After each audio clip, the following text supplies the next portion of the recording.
신앙 고백 우리 하겠습니다. 나는 전능하신 아버지 하나님 천지의 창조주를 믿습니다. 나는 그의 유일하신 아들 우리 주 예수 그리스도를 믿습니다.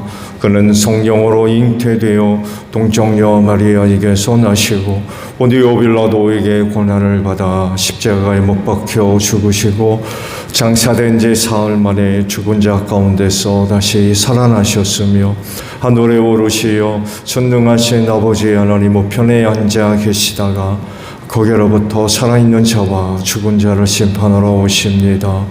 나는 성령을 믿으며 거룩한 공교회와 성도의 교제와 죄를 용서받는 것과 몸의 부활과 영생을 믿습니다. 아멘. 95장 우리 찬송하고 말씀을 보겠습니다.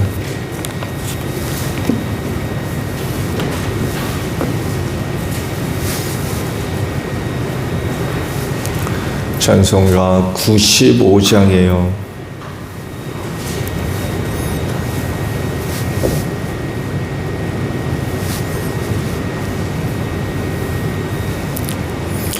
나의 기쁨 나의 소망 되시며 나의 생명이 되신 주 밤낮 불러서 찬송을 드려도 늘 하신 마음뿐일세.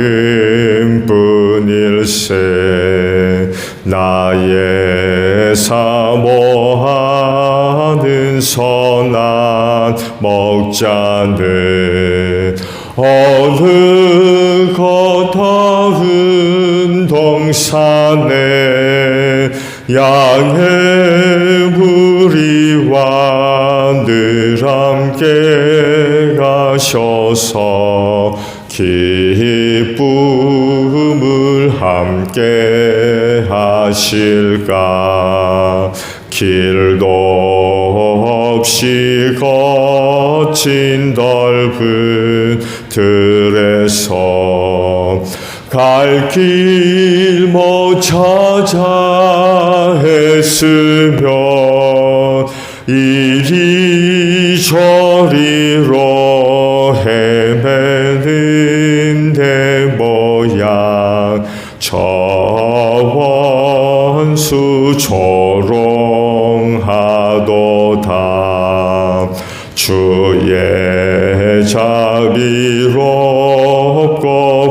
화평한 얼굴 모든 천사도 반기며 주의 놀라운 진리의 말씀에 전지가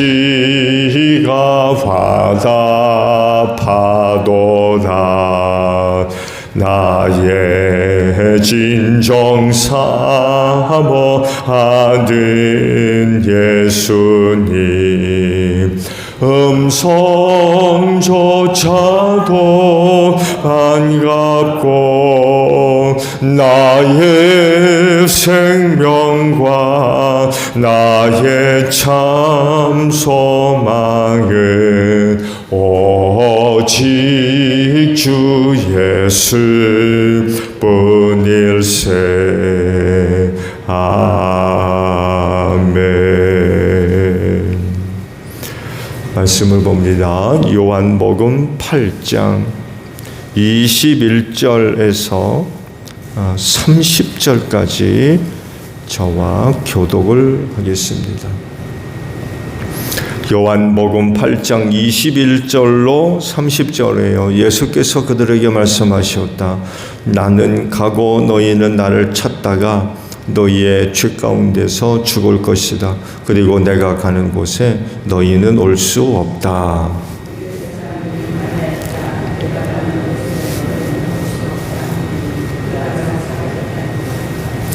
예수께서 그들에게 말씀하셨다. 너희는 아래에서 왔고 나는 위에서 왔다. 너희는 이 세상에 속하여 있지만 나는 이 세상에 속하여 있지 않다.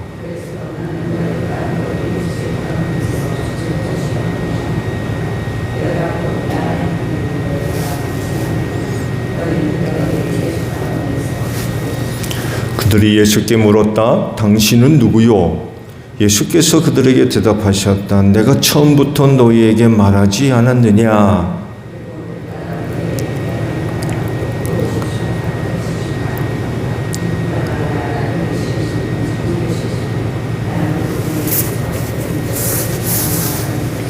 그들은 예수께서 아버지를 가리켜서 말씀하시는 줄을 깨닫지 못하였다.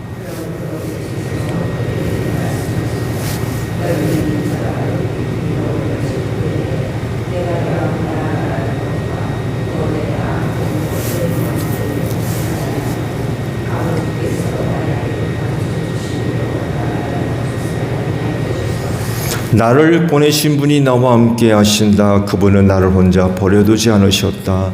그것은 내가 언제나 아버지께서 기뻐하시는 일을 하기 때문이다. 아멘. 오늘 아침은요 24절에 있는 말씀을 함께 보려고 합니다. 중반절부터 보죠. 내가 곧 나임을 너희가 믿지 않으면 너희는 너희 죄 가운데서 죽을 것이다 라는 말씀입니다.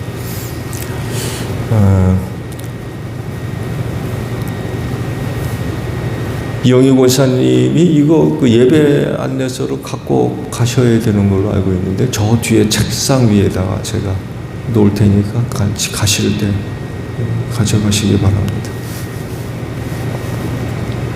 예수님 당시 많은 사람들이 예수님에 대해서 많은 의문들을 갖고 있었죠. 오늘도 말씀 속에 기록되어 있죠. 당신이 누구요? 라고 물어요. 당신이 누굽니까? 이런 의문은 오늘날뿐만이 아니라 예수님 당시에도 많은 사람들이 예수에 대해서 가졌던 궁금함이기도 했지만 의문이기도 했어요. 저들 눈에 한 젊은 청년이 있죠. 30 남짓 되는 한 젊은 청년이 저들 눈앞에 보여지죠. 그렇지만 그 예수에 대한 이야기는 상당히 다양하게 퍼져 있었던 것 같아요. 그리고 예수님도 제자들한테 한때 물었잖아요. 사람들이 나를 누구라고 하더냐? 그렇죠? 그때 제자들이 예수께 보고한 내용들을 보게 되면 당시 예수님에 대한 이해가 상당히 다양했었다는 것을 알 수 있죠. 마태복음 16장에 이제 베드로의 신앙 고백과 함께 당시 그 유대 사회의 파다하게 퍼져 있었던 예수에 대한 이야기가 어떤 이야기들이 나오고 있었는지 이제 알 수 있는데 마태복음 16장 정도면은 예수님의 공생의 거의 중반쯤에 해당되는 그런 그 시기라고 알 수 있죠. 공생의 중반쯤에 이를 정도면은 예수를 통하여서 다양한 그런 그 사역들이 한참 이제 베풀어질 때 아니겠습니까? 뭐 표징은 물론이고 뭐 기적들 다양한 예수님을 통한 복음의 말씀들이 상당히 많이 이제 나타나고 또 퍼지게 되고 알리게 되는 그런 그 때라고 알 수 있죠. 그때까지 당시 사람들이 알고 있었던 예수, 그 예수는 도대체 누구란 말이니? 그 제자들에 의해서 보고된 그런 그 내용들을 보게 되면 누구는 세례요한이라고 얘기하기도 하고 또 누구는 뭐 엘리야라고도 얘기한다고 그러고 어떤 이는 또 예레미야나 그 선지자 가운데 하나라고 그런 얘기들이 또 나오기도 하고, 누구는 또 메시아 아니냐, 그리스도란 얘기죠. 그런 얘기도 나오기도 하고, 이거 다양한 예수에 대한 그런 그 이야기들이 파다하게 퍼져 있는 그런 상황이었던 거죠.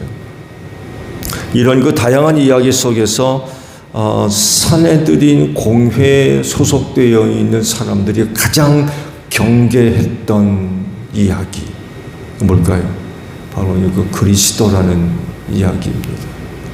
예수가 메시아다라고 하는 이야기. 이 이야기에 관하여서 누구보다도 그 사내들인 공회에 소속되어 있는 사람들은 굉장히 긴장하지 않을 수가 없어요. 종교 지도자이었기 때문에 누구보다도 그 메시아를 가르쳤고 기다리던 사람들이라고 할 수 있지만 막상은 그렇지 않았어요. 이것에 대해 말씀을 언젠가 또 드렸었죠. 로마의 빌비터서 당시 유대 사회에서의 기득권을 차지하고 있었던 그런 사람들이었거든요. 근데 메시아의 등장은 결코 그들에게 유익이 될 수가 없었어요. 정말 메시아가 등장했다면 그들이 누리고 있었던 모든 것들을 다 상실하는 이런 위기를 초래하게 되거든요. 왜냐하면 로마 정부의 위협적인 존재가 될 수밖에 없거든요. 성경 속에 기록되어 있는 메시아라고 하지만 그의 등장은 결코 저들에게는 유익을 가져다 줄 수 있는 존재가 아니었어요. 그래서 예수가 그리스도다라고 하는 이야기에 관하여서 당시 상당하게 민감하게 반응할 수밖에 없었던 사람들이 바로 사내들인 공회에 소속되어 있는 그런 사람들이었습니다. 그리고 그런 소문이 나면서 예수를 그냥 둘 수가 없었어요. 그냥 방치해 둘 수가 없었어요. 그래서 그들이 벌이고 있는 게 뭡니까? 늘 감시자들을 보냅니다.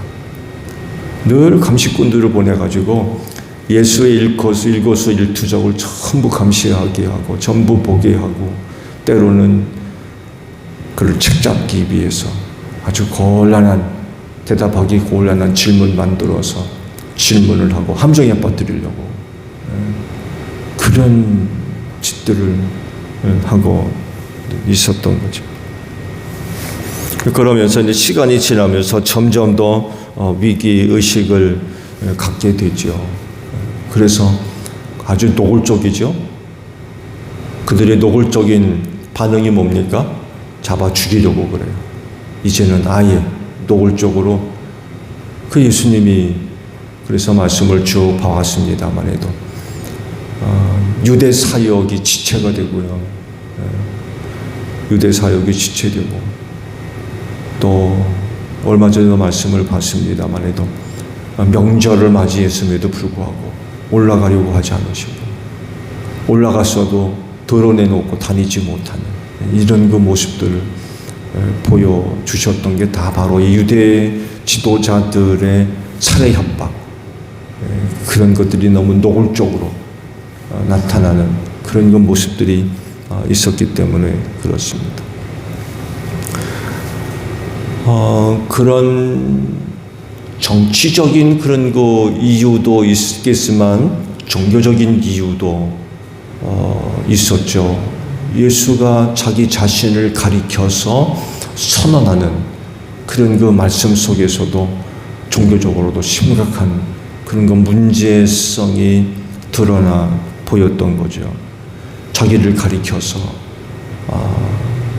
아버지와 동등된 그런 존재로서 이야기되거든요. 내가 하늘로부터 왔다고 그러고 아버지라고 부르고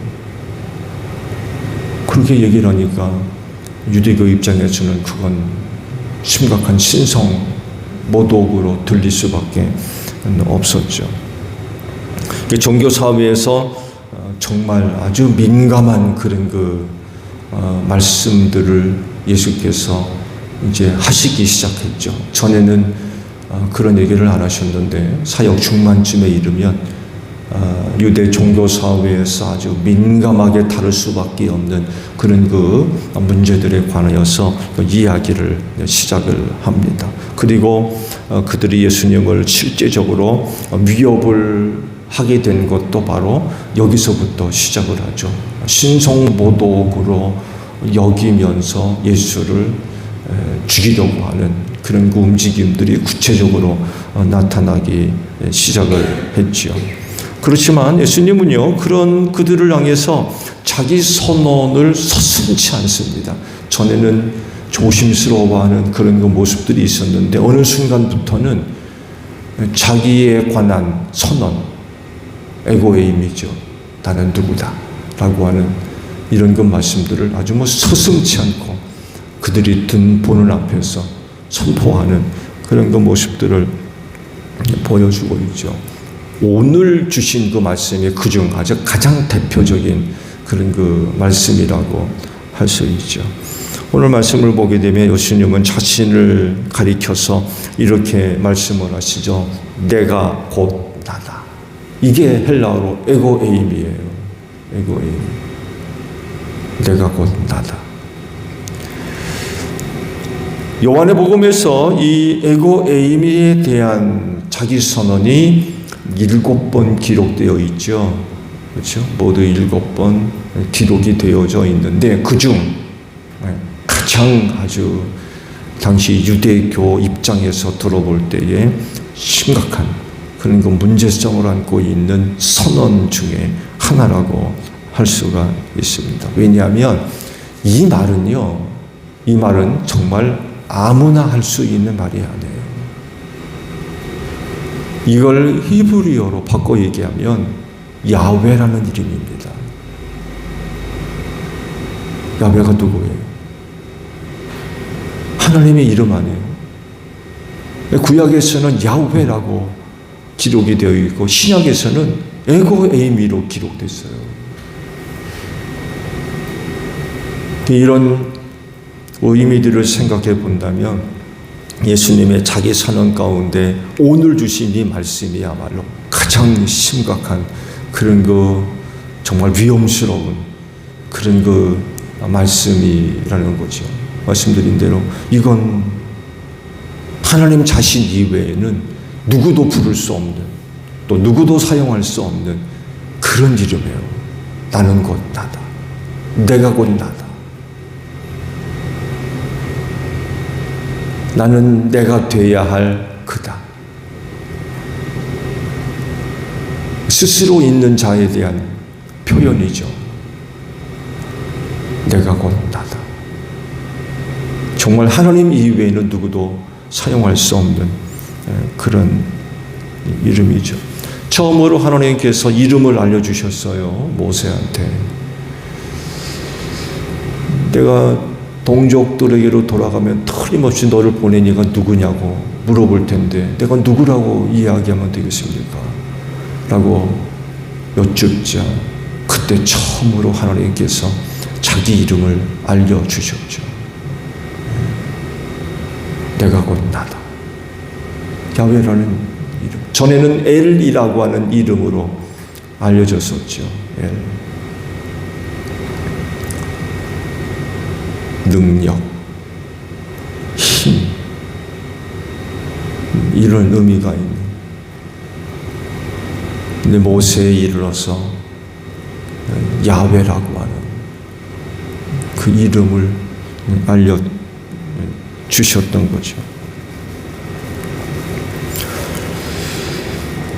예수님이 모세에게 알려주신 하나님의 이름을 누구한테 사용하고 있어요?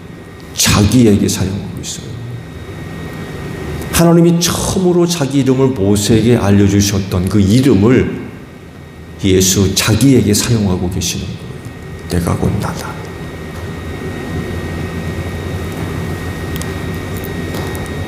그러시면서 이걸 너희가 믿지 않으면 죄 가운데서 죽을 거다. 무슨 말씀이에요? 내가 곧 나라고 하는 이 말씀을 너희가 믿지 못하면 너희 구원받을 수 없어. 이런 얘기예요.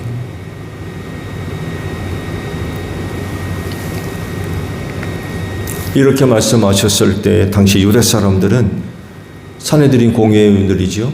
이들은 알아듣지를 못했던 것 같아요.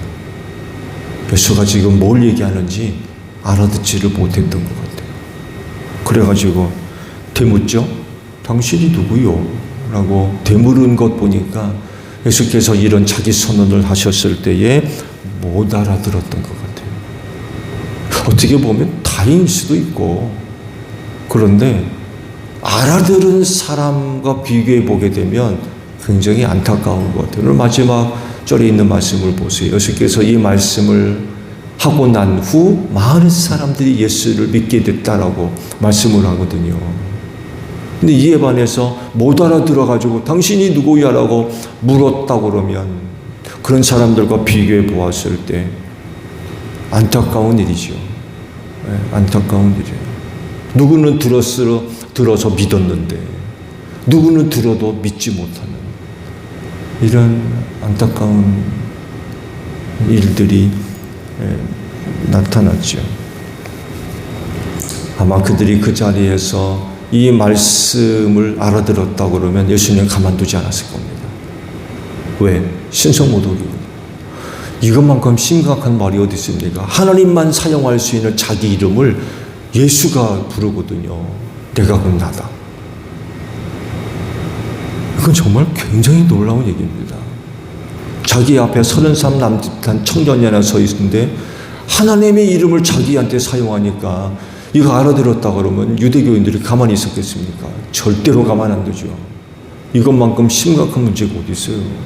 아니 인간 하나가 자기가 야훼라고 그러니 이제 누가 고지 듣겠어요? 근데 참 놀라운 건 믿는 사람들이 있다라는 거예요. 믿는 사람들.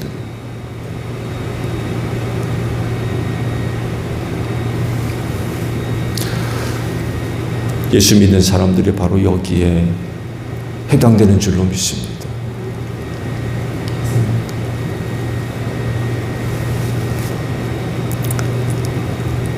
예수를 믿는 그리스도인으로서 아는 예수는 누굽니까?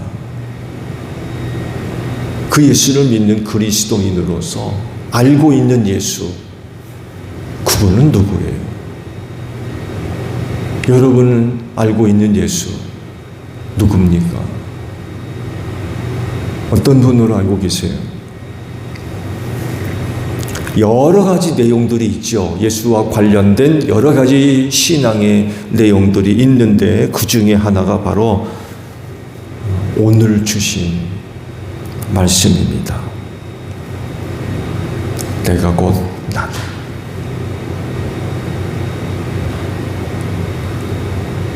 우리가 믿어야 할 또 하나의 신앙의 중요한 내용입니다.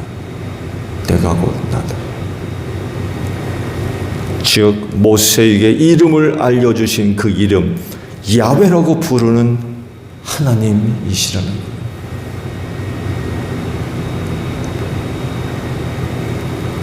그래서 요한은 이렇게도 기록했죠. 태초에 말씀이 계셨다.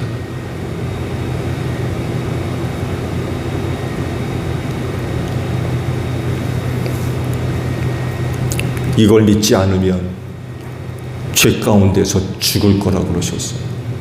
이거 믿지 않으면 구원받을 수 없다.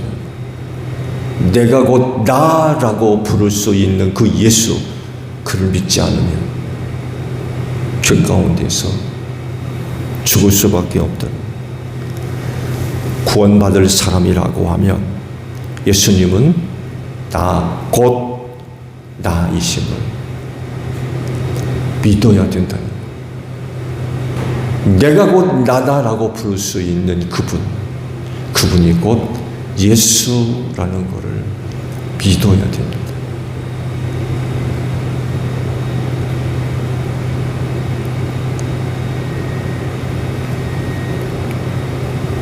그래서 예수님에 대해서 고백하는 신앙의 내용 중에 하나가 이런 게 있죠. 사람이 되신 하나님. 사람이 되신 하나님.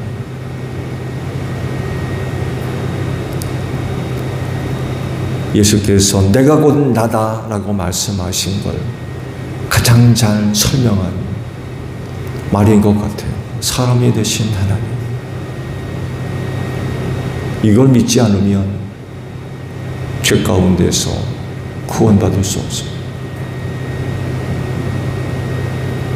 멸망할 수밖에 없는 거죠. 독생하신 아들로서 하나님 되심을 믿는 신앙. 내가 곧 나다 라고 선언하셨던 하나님. 그분을 그렇게 믿을 수 있는 신앙이 있어야 된다는 거죠. 어떻습니까? 여러분에게는 이런 신앙이 있나요? 예수께서 내가 곧 나다 라고 하신 그 말씀, 여러분은 그 말씀을 믿으시나요? 예수에 관한 여러 가지 신앙의 내용 가운데 이런 것들이 포함되어 있는지 모르겠어요. 주께서 친히 말씀하십니다. 너희가 이걸 믿어야 구원받을 수 있다. 믿지 못하면 주 가운데서 망할 거라.